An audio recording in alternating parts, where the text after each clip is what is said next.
Okay, so let's talk about packaging. Packaging, as I said, has very strong effects on perceptions, and it's a very interesting category. So let's kind of look at packaging.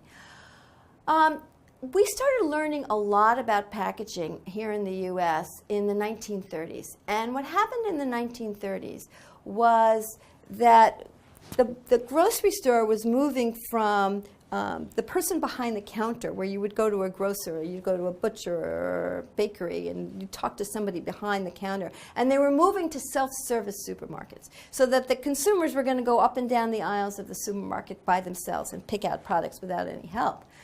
When this started happening, it was very clear that the packaging the product was in was going to matter a lot. And so the question was, how will people use packaging cues to choose what they're going to choose in a supermarket? And so one of the early famous experiments was done with detergent. And they put the same detergent in two different boxes, because what we were testing here was the differences in the packaging. And in one package, they had a design that had circles. And in the other package, they had a design that had triangles. And they wanted to see which one people would choose. And it turned out it was very reliable. People preferred the detergent that was in the box with circles. So then they let people take both of these detergents home. Now remember, the detergent in both boxes was the same. What was different was the package. And so the consumers took both packages home. They much preferred the package with the circles on it. And they used the detergent from both boxes, and then were asked, which detergent did you like better? And this is what was really surprising. Not only did they like the package better with the circle, but they believed that the detergent in the box with the circles worked better. That was astonishing at the time. People couldn't believe it because it was exactly the same detergent. So they redid the study a few times with larger sample sizes and consistently got the same result. That was the beginning of understanding that the package absolutely influences the perception of the product. And now today, if you look at Thai, for example, still has those circles on its product. Even when it goes in different countries, things will change in the package, but you will still see those circles, which we know were really preferred by consumers for choosing detergent. And they're in that bright yellow that really pops out at you.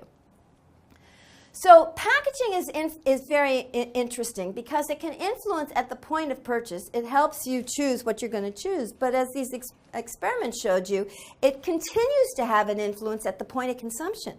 So it not only gives you a reason to choose when you're purchasing, but it also influences your perception of the product experience itself. And there are multiple objectives in a package. You can identify the product. You can present some kind of information. The package can be used to protect the product. It can be used to store the product. It can aid in consumption, give you more information on how to use the product appropriately. So the package not only using perceptual cues, the packaging not only uses a lot of color, but the packaging is also pretty informative. I've talked a lot about color before, and so you have to know that packaging aesthetics are and the function are very, very critical. The colors are used to help grab consumers' attention in a sea of competing messages. And it also, though, has to be used so that you want to buy the product again and again. So you want to choose the variations of colors and designs so that they'll make for an impactful package. But you have to, as I mentioned earlier, know your distribution channels, because you don't necessarily control the way the package is ultimately distributed. And you might do some really cool things with your package, and then the retailer doesn't necessarily abide by the way you want that package is exhibited. And that's just the reality, and you have to think through that when you're doing it. Let me go over some iconic packages and how they've really changed customer perceptions and really helped build market share. I've talked about color, and color is extremely important. So let me say that colors on packaging can really do these same kinds of things, but I'm not going to be redundant and mention color again. So let me focus now on shape.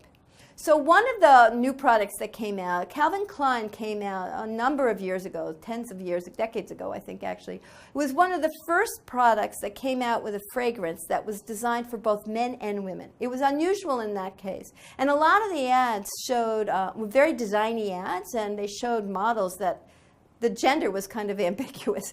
And so it was a very interesting campaign, and they really wanted the product to be seen as edgy. And so if you look at this package of the CK cologne that they came out with, you can see that edginess in the package. The shape of the cologne was in the shape of a flask, which is an interesting thing for a cologne. You know, it's not usually the shape of a product you think for a cologne. And you can also see that they used asymmetry in their logo, which again really gave this notion of edginess. And a lot of times when people choose fragrance, this is one thing we know for sure, they're not really experts at choosing different scents. And so the packaging and the brand name is very influential in what people choose as the fragrance they like. Another famous shape of a bottle was Absolute. This was this campaign I don't think is being used anymore, but it was used for about 10 years. It's one of the most famous print campaigns around. And the whole print campaign was predicated on the shape of the bottle. So vodka, a lot of times people have difficulty telling different vodkas apart. That's not to say they're not different, but some people have a difficulty times, especially after the 10th drink. And so the bottle really is important, the brand name in the bottle, at establishing brand loyalty. The Absolute bottle was interesting because most of spirit bottles have a longer neck. Because bartenders or people use a product, they hold the neck to pour. So actually, this wasn't as easy a bottle to use, but it's because it was so distinct that the shape of the bottle was so important. And they really focused on the shape of the bottle in the ads. The ads went through different stages. Some of the ads just showed the bottle. Some of the ads showed other things in that shape. Like I remember a famous one where they had an LA ad, and they had the swimming pool in the shape of an Absolute bottle. And they did a lot of, they used celebrities, they used artists, they did a lot of creative things, but it was always around the shape of the bottle. Another iconic shaped bottle is Coca-Cola. So Coca-Cola, as I mentioned, is a very strong brand name. But part of that brand imagery comes not only in their logo, in their red color, in their famous polar bear ads and other types of ads they have, but also in the shape of their 6.5-ounce bottle. That was their first product, and a very distinctive shape that people could tell it was a Coca-Cola from all the other soft drinks out there. When the bottle went from glass to plastic, originally when Coca-Cola came out with their plastic bottle, they lost their unique shape. And that was a decided disadvantage. And so they managed to figure out how to recreate their iconic glass shape in plastic. And I remember I was a marketing professor when they did this, and they sent out to marketing professors, you know, an empty bottle or empty plastic bottle of Coca-Cola in their iconic shape, because they were so happy that they had managed to reproduce this in this new medium, because they understood how important that was.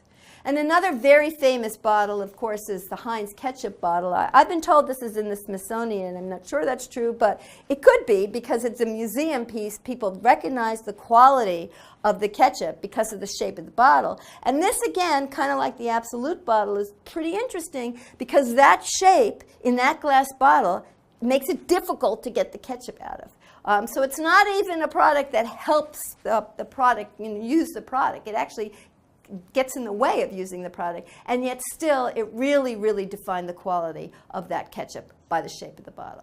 So shape is extremely important at creating brand imagery and brand identity. And shape also can be in and of itself an excuse for a new product. One of the most successful new products in the soft drink industry was the refrigerator pack. They did some market research, and they found out that if the cans of soda were in the back of the refrigerator, people did not consume it as much. So if they wanted people to consume the product, they needed some mechanism to bring the cans to the front of the refrigerator so people could drink it. And that these refrigerator packages were designed that way, and that package design single-handedly increased market share for the companies that started doing it. It was a very successful new product introduction, and it didn't have anything to do with the actual product, but just the packaging. And similarly, Hunt's came out with a package for getting ketchup out that's easier. And so you turn the product upside down. It's easy to get the ketchup out. And again, that was a successful packaging innovation.